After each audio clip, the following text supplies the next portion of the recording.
Hola a todos, mi nombre es Susana Andrea Medrano Piñeres y en el día de hoy les vengo a presentar mi ponencia titulada Multiplicidad de lecturas en el jardín de senderos que se bifurcan sobre la libertad de interpretación del lector y el autoritarismo del autor.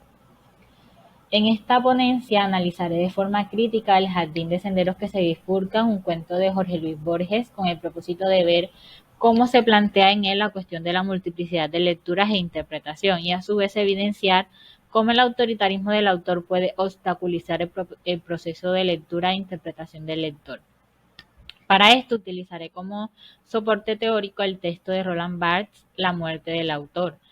Esta investigación plantea que el propósito de esta ficción consiste en la lectura de un texto y no en la escritura de una obra literaria. E igualmente que en este cuento se cuestionan los códigos de la lectura y de la escritura, dejando a los lectores en una situación en la que deben descifrar este texto reorganizando los códigos que éste contiene. Debido a que pretendo reflexionar sobre el papel del lector y el autor en el texto, me resultará necesario hacer uso del texto teórico de Roland Barthes titulado La muerte del autor, donde éste explica mediante la metáfora de la muerte del autor que el acto de escribir es una constante reconstrucción, donde cada escrito es reformado constantemente. He ahí la razón por la cual resulta necesaria la muerte o desaparición del autor. Igualmente, Barthes plantea que un texto no le pertenece al autor, sino a la cultura en general, y que al existir el lector, la voz del autor debe desaparecer. De esta manera, un texto escrito no es fijo, ya que cada lector le da una posible interpretación a dicho texto, y este es en realidad una reescritura, un tejido de citas donde se mezclan todas las culturas, se reescribe y se reactualiza constantemente. El cuento del jardín de senderos que se bifurcan ha sido analizado desde distintas perspectivas, pero hasta el momento no ha sido analizado desde la perspectiva de la muerte del autor, como pretendo hacer en mi investigación. Primero realizaré una contextualización del argumento del cuento para luego adentrarme en el análisis de este como tal y terminar con las consideraciones y conclusiones finales de esta investigación. El cuento del jardín de senderos que se bifurcan narra la historia de un espía llamado Yu-Sun, protagonista del cuento, quien en el contexto de la Segunda Guerra Mundial tiene la misión de informar a Alemania sobre el lugar del nuevo parque de la artillería británica. En esta misión es perseguido por el capitán Richard Madden y para cumplir su misión, Johnson decide viajar a la aldea de Asgrove, en Inglaterra, donde podrá hacer llegar a Alemania la ubicación de la artillería británica. Al llegar al lugar se encuentra con el sinólogo Stephen Albert, quien reconoce a Yuzum como el bisnieto de Tusi Pen, astrólogo chino que se había propuesto construir un laberinto infinitamente complejo y escribir una novela.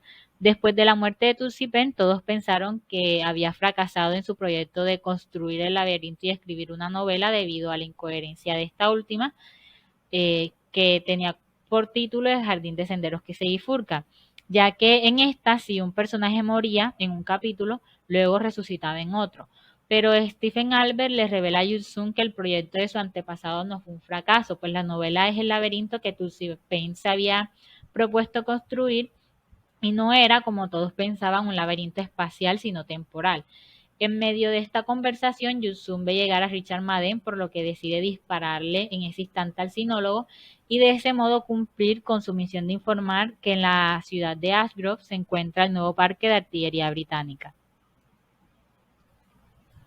Presentemos ahora los planteamientos de Roland Barthes en La muerte del autor. Cito, la escritura es la destrucción de toda voz, de todo origen. La escritura es ese lugar neutro, compuesto, oblicuo, al que van a parar nuestro sujeto, el blanco y negro, en donde acaba por perderse toda identidad, comenzando por la propia identidad del cuerpo que escribe. Barthes propone así que al escribir se destruye por completo la aparente autoridad que el autor tiene sobre el texto. Cuando empieza la escritura, en ese mismo instante se da la muerte del autor. Los privilegios sobre el texto los adquiere el lector desde el primer momento en que éste es concebido. Lo que sucederá después con el texto no depende del autor. Este pierde por completo su voz y no tiene ningún derecho de controlar de alguna manera las posibles interpretaciones de los lectores. Y esto se debe a que, cito, el autor nunca es nada más que el que escribe. Esta postura me conduce que al querer interpretar o analizar el cuento de Borges, deba pasar por alto las palabras del autor en el prólogo de su texto. En él, Borges categoriza que, cito, la séptima narración, El jardín de senderos que se bifurcan, es policial. Sus lectores asistirán a la ejecución y a todos los preliminares de un crimen, cuyo propósito no ignoran, pero que no comprenderán, me parece, hasta el último párrafo. Para Borges, la trama de este cuento es policial, pero este anuncio del autor puede inhibir en los lectores otras posibilidades de lectura, aquellas que no sean necesariamente policiales y que se centren en otros aspectos del cuento. Con este anuncio de Borges en su prólogo provoca que, cito, al ser policial, el cuento exige una solución y propone un método de desciframiento típico de este tipo de relato, pero este esconde la posibilidad de interpretaciones que van mucho más allá de la mera peripecia de los personajes. Denominar a este cuento como policial simplifica el proceso de interpretación del lector, reduciendo las demás posibilidades de lectura del texto, provocando que los lectores pierdan su privilegio de crear hipótesis y llegar ellos mismos a sus propias conclusiones. Este cuento de Borges es el claro ejemplo de que, cito, en la escritura múltiple, efectivamente, todo está por desenredar, puesto que todo en esta historia es un enredo, en el que el lector, según las capacidades de la enciclopedia personal de lecturas que posea, debe desenredar los nudos que el texto propone. El jardín de senderos que se bifurcan revela así la cualidad de que contiene varios narradores y varios relatos, por lo que existen varios puntos de vista desde los cuales se puede leer la historia. Uno de los narradores es Yu-Sum, quien narra su historia antes de morir, pues está condenado a muerte después de ser capturado por Madem. Pero a su vez la narración de Yu-Sum está siendo transcrita por un editor, del cual sabemos al leer el pie de página del cuento de Borges. Además de que al parecer esta transcripción hace parte de una especie de comentario hecho por Leaderhart en su obra Historia de la Guerra Europea, según se lee al inicio de este cuento. Cito. En la página 242 de la Historia de la Guerra Europea de Leaderhart se lee: los varios narradores de este texto a su vez introducen al lector en varios relatos. El cuento de Borges da la impresión de ser una especie de muñeca rusa que contiene dentro no solo varios narradores, sino que a su vez contiene varios relatos uno insertado dentro de otro. Esta característica del texto brinda al lector más posibilidades de lectura e interpretación. El cuento se puede leer desde distintas perspectivas que conllevan a distintas lecturas y construyen diferentes interpretaciones, y el lector se encuentra en total libertad de elegir desde qué perspectiva lee el cuento. En palabras de Josefina Pantoja, cito, la estructura del cuento nos remite a una especie de círculo concéntrico de narradores que enuncian el relato, una especie de juego narrativo de cajas chinas. La narración inicia con un relato, luego te conduce a otro, este otro te lleva a otro relato, al inicial en algunos casos y así sucesivamente hasta el infinito. Es un sistema de historias sucesivas donde una contiene y constituye a la siguiente.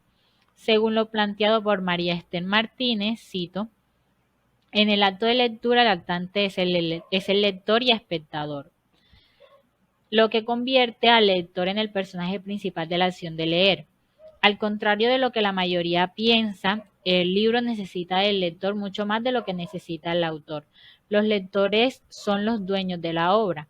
De igual manera, cito, existe alguien que entiende cada una de las palabras en su duplicidad y además entiende, por decirlo así, incluso a la sordera de los personajes que están hablando ante él. Ese alguien es precisamente el lector. El lector es el único que puede entender el texto, ese es su trabajo, como dice Barthes. Cito, el lector es el espacio mismo en que se escriben, sin que se pierda ni una, todas las citas que constituyen una escritura. La unidad del texto no está en su origen, sino en su destino, pero este destino ya no puede seguir siendo personal. Es decir, que el lector es el único capaz y a su vez es el encargado de unir las líneas trazadas en el texto. En el jardín de senderos que se bifurcan, el lector está continuamente, cito, forzado a enfrentarse con elementos que se entretejen de diversas maneras, redescubre y reinterpreta los códigos. El lector siempre está intentando unir los hilos de la telaraña de Rey, que es este cuento, buscando las respuestas a las incógnitas en sus lecturas y creando hipótesis, al igual que como lo hace Stephen Albert con la obra de Tulsi Pen. Los lectores buscan unir los puntos que lo lleven a descubrir la verdad del texto, que no es única sino distinta para cada lector, lo cual, cito, revela a Borges contrario a una verdad monolítica, que identifica verdad con hechos, y partidario de la verdad que implica una amplia gama de posibles verdades. Por otro lado, en la novela de Tulsi Pen se deja claro que este personaje, cito, creía en infinitas series de tiempos, en una red creciente y vertiginosa de tiempos divergentes, convergentes y paralelos. Esa trama de tiempos que se aproximan, se bifurcan, se cortan o que secularmente se ignoran abarca todas las posibilidades. Esta es la visión de mundo de la novela de Tulsi Pen, pero pareciera ser que este es al mismo tiempo el planteamiento de Borges en este cuento. De igual modo que la teoría del multiverso, hipótesis que afirma que existen múltiples universos diferentes de nuestro propio, de la cual nos habla Tulsi Pen en Borges, la lectura y la escritura serían múltiples, un universo dentro de la escritura en la que cada texto tiene conexiones con otros textos. Y la lectura de estos contiene muchas posibilidades de interpretación por parte de los lectores, donde habrá algunos que se conectarán, otros que serán distintos, pero nunca serán idénticos. Igual, cito, igual que El jardín de senderos que se bifurcan, novela escrita por Tulsi Pen, El jardín de senderos que se bifurcan, cuento escrito por Borges, es un texto laberinto con lecturas ramificadas y en este sentido resulta ser un desafío exegético. Esas lecturas múltiples crean una red. Es decir, que la clave que Stephen Albert descubre para poder entender la novela de Tulsi Pen es la misma que nos sirve a nosotros los lectores para leer el texto de Borges. En este cuento no solo se nos habla de una novela que a su vez es, cito, un laberinto de símbolos, sino que el propio cuento de Borges también lo es. Es así como nos damos cuenta que el cuento usa la misma clave de la novela de Tulsi Pen. Es por esto que el cuento de Borges lleva el mismo nombre de la novela. Cito, no cabe duda de que al llevar el mismo título, el cuento de Borges refleja las mismas creencias, lo cual nos permite examinar el texto a la luz de esta clave interna sobre su funcionamiento, lo cual sugiere que se preste más atención a las claves que Stephen Albert revela, porque posiblemente estas no solo sirvan en la novela de Tulsi Pen, sino que también se pueden aplicar al cuento de Borges. Pero no a todos los lectores les he revelado esto, puesto que así como Tulsi Pen escribió que, cito, dejo a los varios porvenires, no a todos, mi jardín de senderos que se bifurcan. Así igualmente sucede en este caso. No todos los lectores llegan a la misma conclusión o interpretación debido a que la lectura es un ejercicio totalmente singular donde cada lectura responde a los conocimientos individuales que tienen los lectores. Otra de las claves que el sinólogo Stephen Albert revela es que, cito, el jardín de senderos que se bifurcan es una enorme adivinanza o parábola cuyo tema es el tiempo. Esa causa recóndita le prohíbe la mención de su nombre. Al igual que, como en la novela del astrólogo chino, no se menciona en ningún momento la palabra tiempo, siendo esta la clave para entender el libro, igualmente en el cuento de Borges en ningún momento se hace mención de la palabra lector.